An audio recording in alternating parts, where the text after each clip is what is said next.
Good morning students. आज हम भौतिक भूगोल के अंतर्गत जलवायु वाले पार्ट के अंतर्गत कोपेन का जलवायु वर्गीकरण के बारे में अध्ययन करेंगे, जो कि एक महत्वपूर्ण टॉपिक है। विश्व की जो जलवायु वर्गीकरण है उसके संदर्भ में कोपेन को एक विशेष स्थान प्राप्त है, जिन्होंने विश्व की जलवायु को वर्गीकृत करने में एक अहम भूमिका निभाई है। विश्व की जलवायु को दो आधारों पर मुख्य रूप से वर्गीकृत किया जाता है, आनुभाविक आधार और दूसरा है जेनेटिक बेसिस यानी कि जननिक आधार। आनुभाविक आधार पर विश्व की जो जलवायु है उनको वेधशालाओं, वायुयानों, उपग्रहों, फुब्बारा जैसे प्रयोगों के आधार पर वर्गीकृत किया जाता है, और जो आंकड़े प्राप्त होते हैं उसके आधार पर जलवायु को विभिन्न जो वर्ग हैं उनमें बांटा जाता है। दूसरा है जेनेटिक, जिसके आधार पर जलवायु वर्गीकरण की जो घटनाएं हैं और जलवायु में जो विभिन्नताएं पाई जाती हैं उनको आधार बनाया जाता है, और विश्व की जलवायु को अलग अलग वर्गों में रखकर वर्गीकृत किया जाता है। इस संदर्भ में व्लादिमीर कोपेन, थॉरनथवेट और ट्रीवार्था ये तीन ऐसे महत्वपूर्ण जलवायुवेत्ता हैं जिन्होंने विश्व की जलवायु को वर्गीकृत करने का प्रयास किया है। इस संदर्भ में आज हम कोपेन का जो जलवायु वर्गीकरण है उसके बारे में अध्ययन करेंगे। जैसा कि हम जानते हैं कि कोपेन जर्मनी के रहने वाले थे और इन्होंने 1918 में अपना वर्गीकरण प्रस्तुत किया।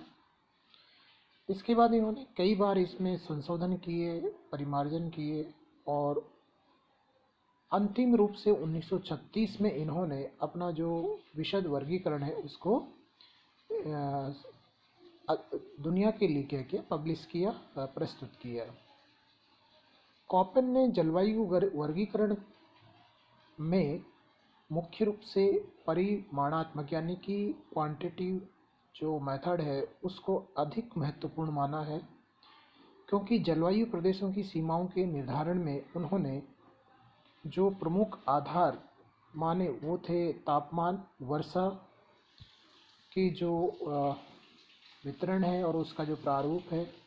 इसके अलावा उन्होंने इसमें अंग्रेजी वर्णमाला के जो छोटे और बड़े अक्षर हैं उनके आधार पर, उनके संयुक्त युग्म के आधार पर मुख्य जलवायु और उप जलवायु भागों में बांटकर उनका अध्ययन किया और उसे एक रोचक रूप में प्रस्तुत किया, जिससे कि इसको अध्ययन करने में और अध्ययनकर्ता एक रुचिपूर्वक इसमें क्या करता है, अपना इंटरेस्ट डेवलप करता है, जिससे इसे आसानी से याद भी किया जा सकता है।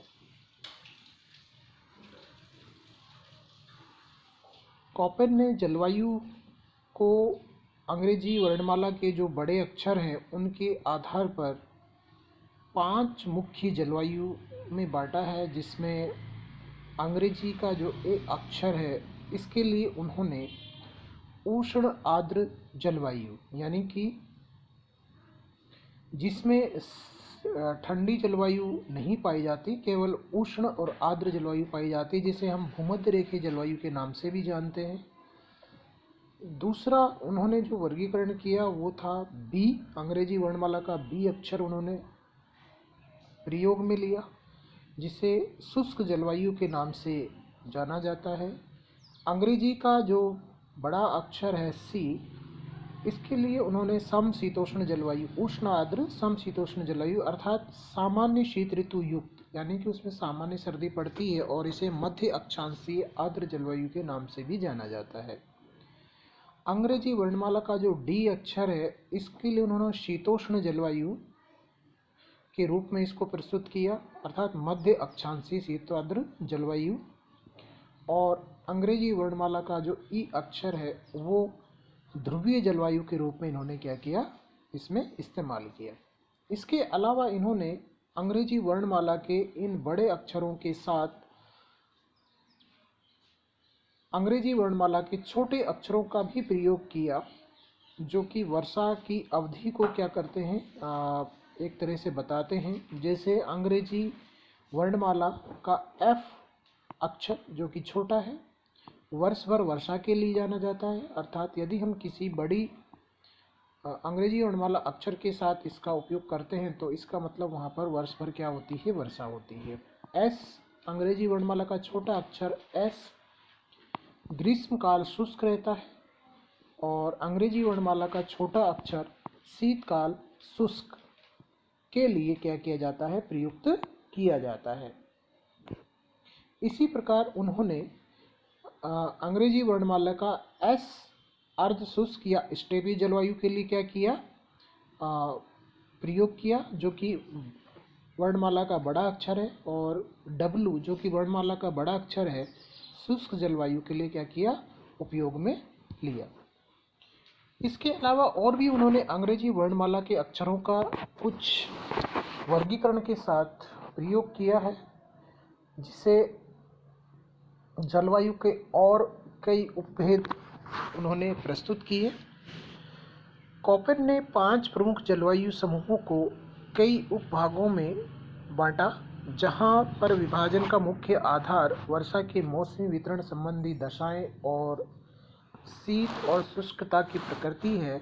इस तरह कॉपेन ने विश्व जलवायु को 5 प्रमुख समूहों और 11 जलवायु प्रकारों में क्या किया है, बांटकर अध्ययन किया है। सर्वप्रथम हम जो प्रथम ए अक्षर को उन्होंने संबोधित किया था, उष्ण आर्द्र जलवायु के बारे में पढ़ेंगे। इसे उष्ण कटिबंधीय आर्द्र जलवायु के नाम से जाना जाता है, जिसमें सबसे ठंडे महीने का तापमान 18 डिग्री सेंटीग्रेड से अधिक होता है। इस जलवायु के अंतर्गत एक रूपता नहीं मिलती है, इसलिए इसे 2 प्रमुख जलवायु उपभागों में बांटकर अध्ययन किया जाता है, जिसका निर्धारण वर्षा की मात्रा और अवधि के आधार पर किया गया है। कॉपेन ने अंग्रेजी वर्णमाला के ए अक्षर के साथ अंग्रेजी वर्णमाला के छोटे अक्षर एफ को संयुक्त कर एक नई जलवायु यानी कि उष्ण कटिबंधीय आर्द्र जलवायु का एक उपभाग बताया। उष्ण कटिबंधीय आर्द्र जलवायु, जिसमें शुष्कतम महीने में भी वर्षा 6 सेंटीमीटर से अधिक होती है। एफ वर्षा का मौसमी वितरण समान होता है तथा वार्षिक एवं दैनिक तापांतर क्या होता है, लगभग शून्य होता है। ए अक्षर के साथ अंग्रेजी वर्णमाला का डब्ल्यू यानी कि छोटा अक्षर इन्होंने प्रयोग किया। उसके अनुसार